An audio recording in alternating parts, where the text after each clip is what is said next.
Алексей Навальны ў турме. Фонд барацьбы з карупцыяй прызналі замежным агентам. Яго дзейнасць прыпынілі. Адміністрацыя прэзідэнта ЗША Джо Байдена разглядае розныя захады для прыцягнення Расіі да адказнасці ў выпадку, калі апазіцыянер Алексей Навальны памрэ ў калоніі, бо цяпер ягоны стан крытычны. Толькі Навальны ў стане ўскалыхнуць грамадзянаў Расіі. Ці расіяне хочуць і могуць устаць з кален. І чым падобная нашай сітуацыі. Са мной у студыі адзін з лідараў расійскай апазіцыі, блізкі супрацоўнік Алексея Навальнага, Владимир Милов. Добрый вечер. Здравствуйте. Владимир, вот приблизительно месяц назад вы выехали из России и обосновались в Вильнюсе. Вот у вас уже был шанс познакомиться со Светланой Тихановской? Ну, мы заочно знакомы, но просто очень много работы по российским делам. И я так понимаю, что она тоже загружена, она много ездит и встречается вот с европейскими лидерами. Мы пока это отложили, но встретимся. Владимир, как выглядит ситуация в Беларуси приблизительно? Мы понимаем, какая стратегия демократических сил, да, чего хотят люди. Люди хотят перемен, люди хотят новых выборов. Вот, а как то, что происходит в Беларуси, видится вот с Россией, из России? Вы знаете, ну, во-первых, это было очень неожиданно. То есть перед вот президентскими выборами прошлого года, там за многие месяцы мы обсуждали и в России, и даже с европейскими коллегами. Ну, как бы все думали, что это будет обычная история. Да, там никого из оппозиционеров не пустят, Лукашенко нарисует результат, оппозиция выйдет, что-то пошумит, как бы и все. А оказалось, что все гораздо серьезнее. Мы были очень воодушевлены вот тем, что народ просто вышел и сказал, что нет, они не готовы больше эту диктатуру терпеть, несмотря на все насилие, репрессии. Я это все комментировал на канале Навальный Лайв в прямом эфире. Мы вели там миллионные стримы, и я просто видел отзывы российской аудитории, насколько это многих из нас воодушевило на вот продолжение борьбы и на то, чтобы что-то похожее повторить в России. У нас, кстати, свои выборы в сентябре, так что я думаю, что здесь будет много интересного. Владимир, но правда ли в том, что Лукашенко все-таки хочет пережить Путина, хотя бы физически? Ну, например, о том, что Путин довольно плохо себя чувствует, например, Соловей говорил, что Александр Лукашенко все-таки не отпускает эту идею, чтобы все-таки помириться с Путиным? Вы знаете, у меня нет никакой информации, что у Путина какие-то проблемы со здоровьем. Я знаю, я сам был чиновником, я знаю многих там людей, которые сейчас работают во власти. Это все слухи, которые, мне кажется, это специально запускается президентской администрацией, чтобы как-то вот людей успокоить, что он как-то сам там помрет, да. А он здоров как бык, с ним все хорошо. И единственное, что он, конечно, стареет, мы это видим, да, но в плане вот каких-то угроз здоровью Путина ничего нет, кроме как слухами это назвать не могу. Что касается Лукашенко, вы знаете, он столкнулся с беспрецедентной ситуацией. У него такого кризиса легитимности еще не было вот за 27 лет у власти. И я думаю, что сейчас для него главное это не пережить, не долгосрочное какое-то планирование, а вот как-то перейти вот этот сложный период. Потому что, да, он пока временно задавил все это протестное движение силой, но кризис легитимности никуда не ушел, и все в Беларуси, даже его силовики, знают, что люди его уже больше не поддерживают. Да. И это знает и Путин, который хочет это использовать для того, чтобы его заглотить и Беларусь как-то присоединить к себе.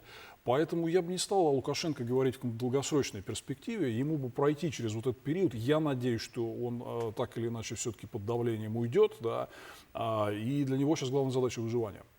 Но, тем не менее, все равно Кремль давит на Лукашенко, давит на подписание вот этих дорожных карт интеграционных. Но о чем мы можем говорить? Может ли нелегитимный президент, но даже не президент, его по-разному называют, что-то подписывать, чтобы потом вот всерьез вот эти документы имели силу? Я уверен, что если он что-то подпишет с Путиным, то и потом Путин этим воспользуется для того, чтобы зайти в Беларусь и как-то установить там российские порядки, это вызовет новую волну возмущения, новый серьезный кризис.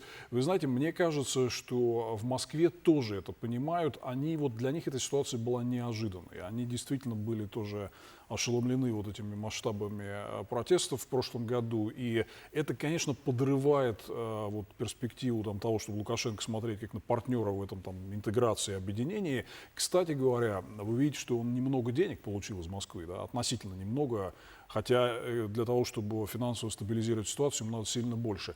Одна из причин, почему ему не дают, вот они не очень верят в его политическую перспективу. Уже был опыт с Януковичем, когда они выбросили в корзину 3 миллиарда долларов, дали ему перед Майданом, а Украина потом сказала, мы ничего не знаем, отдавать не будем. Ну и даже кран с нефтью прикрутили. Да, и в любом случае, действительно, у Лукашенко кризис легитимности не только внутри, он и вовне. И даже Путин, конечно, сейчас для него большая проблема полагаться на эту подпись, которую Лукашенко там под чем-то поставит. Понятное дело, что белорусский народ это, скорее всего, не примет.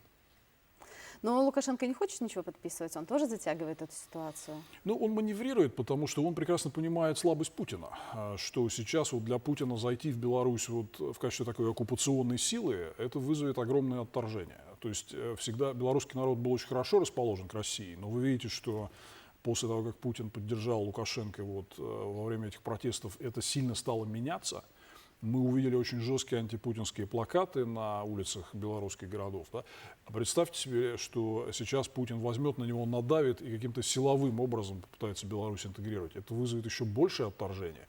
И я думаю, что Путин не готов к тому, чтобы куда-то заходить, не имея поддержки местного населения. Такого еще не было. Ну вот наши аналитики, они чаще говорят о другом сценарии, о том, что все-таки Путин полагается на такую поддержку, на создание пророссийских партий, вот все-таки так потихонечку занимать места, и тогда не надо никуда заходить ни с армией, ничего, то есть это все произойдет само собой.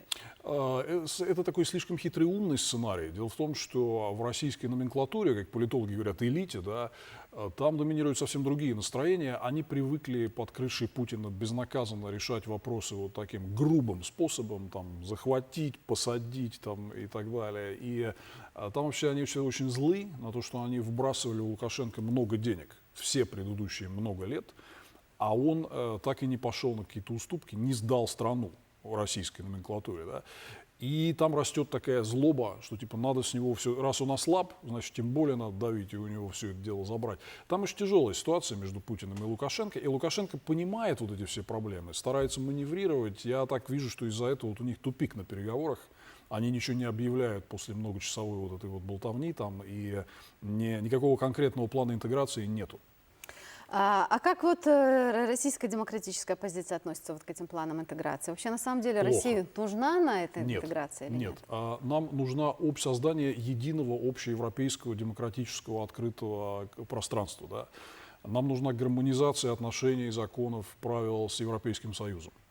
Мы все должны друг на друга смотреть как на равноправных партнеров и строить вот некий общий европейский дом. Вот эти все. Я всегда вот традиционно воспринимал все эти интеграционные проекты постсоветские, как попытку воссоздать Советский Союз за наш счет, за счет российских налогоплательщиков.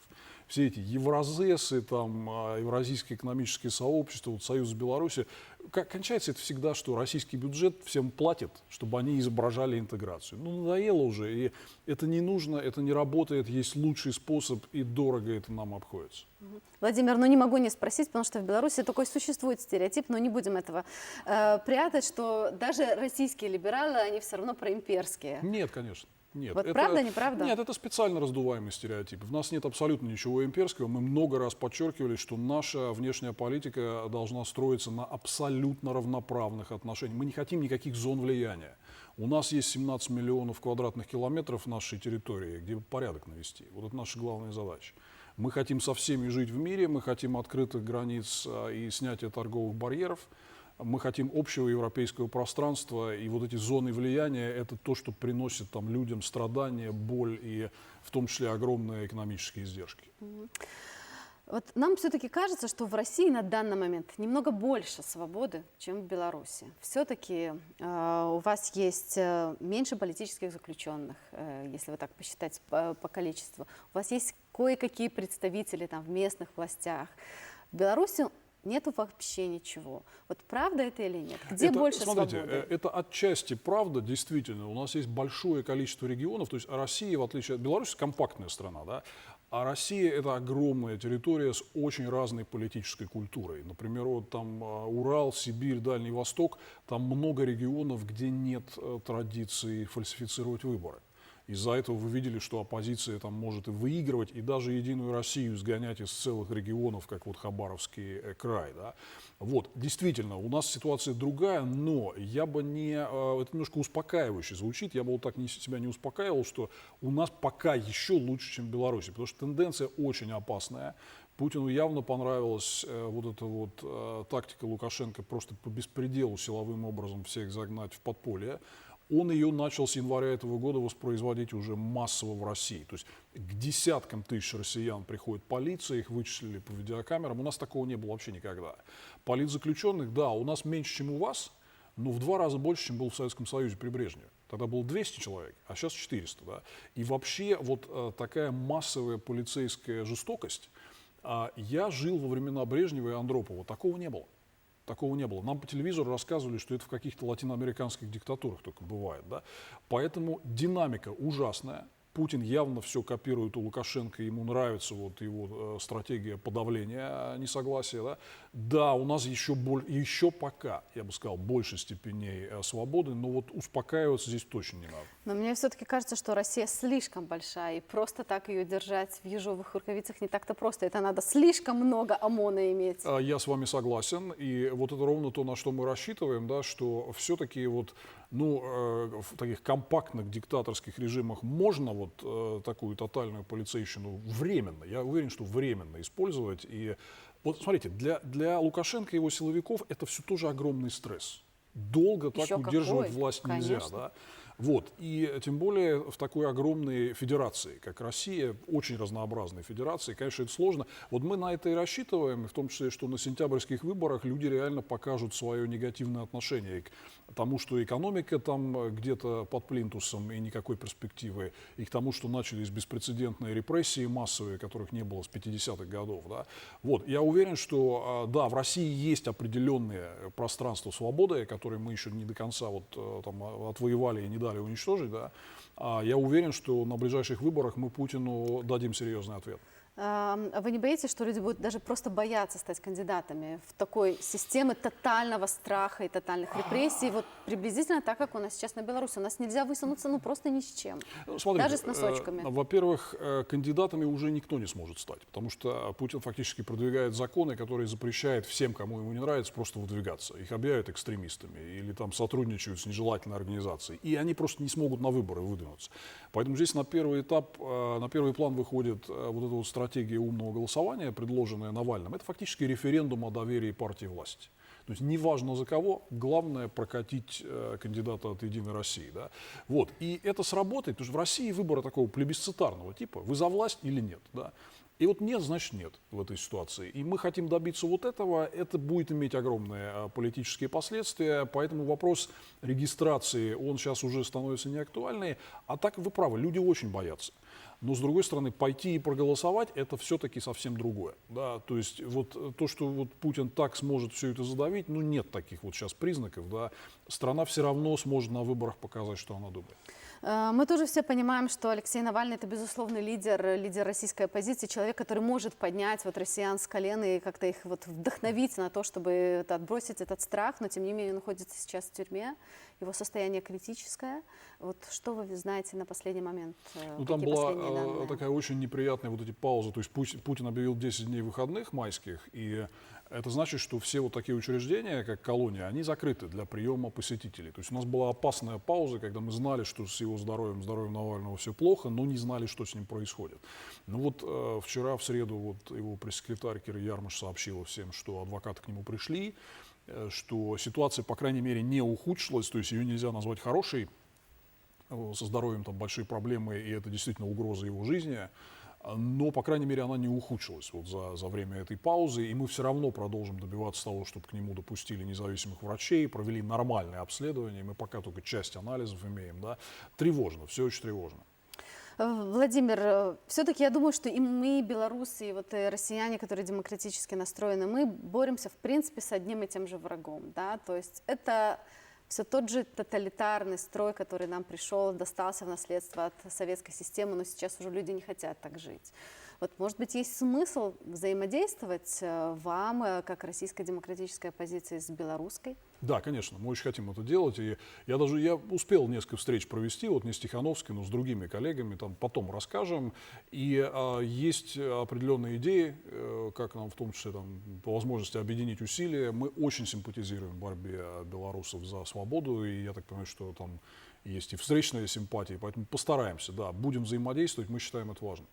Ну, приоткройте завесу тайны, все-таки в каком направлении будете действовать? Вы знаете, мы просто, я бы приоткрыл, но белорусские коллеги, потому что у них как бы сложнее ситуация, да, они просто попросили взять определенную паузу, они сами расскажут. Давайте договоримся так. Все будет, скоро вы узнаете. Вот как вы вообще оцениваете деятельность Светланы Тихановской? Это просто феномен, мировой феномен, то, что случилось в Беларуси? Вы знаете, я очень положительно оцениваю то, что вот Лукашенко хотел, чтобы эта страница оказалась закрытой, то есть разгромить это протестное движение, как бы и все.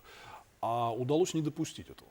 То есть и вот эта вот как бы победа на выборах, давайте называть вещи своими именами, она живет. Да? То есть и Тихановская, которую признают избранным президентом там, многие в мире, она продолжает свою деятельность, она на виду, она встречается с многими международными лидерами, она много делает для того, чтобы продолжать организовывать сопротивление внутри Беларуси. Да.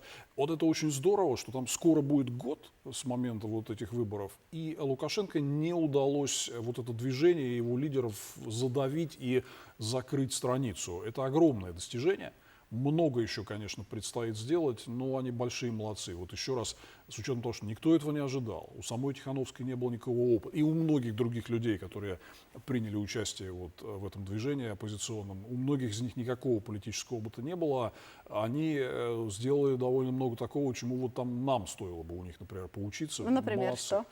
Ну, смотрите, вот, например, все-таки в России оппозиция выстраивалась изначально именно как политическая структура, да, а здесь удалось добиться такой массовой гражданской мобилизации, в общем-то, без участия даже политических активистов. То есть вот процент общества, который принял участие в этом всем, в белорусской революции, если прямо говорить, он огромный, и это было не связано с профессиональной деятельностью политических структур. Вот нам вот такую гражданскую общенациональную сеть создавать и развивать, конечно, в этом плане стоит поучиться опыту белорусов, и они здесь во многом как-то вот оказались впереди нас. Это хорошо. Ну, мне кажется, что все-таки тут скорее не заслуга Светланы Тихановской, просто сложилось, вот наложились несколько вот пирогов, вот этих слоев этого пирога, просто общество уже не могло терпеть того, что вы происходит. правы, но у нас тоже есть эти симптомы. У нас тоже есть симптомы огромной усталости от 20 с лишним лет диктатуры, но вот есть некий барьерчик, который люди пока не смогли преодолеть. Апатии, неверие в свои силы, там, страха в том числе. Да? Вот белорусы смогли, нам надо тоже, но мы подтянемся. Спасибо вам большое. Дякую Спасибо. вам великий. Всего Спасибо. доброго.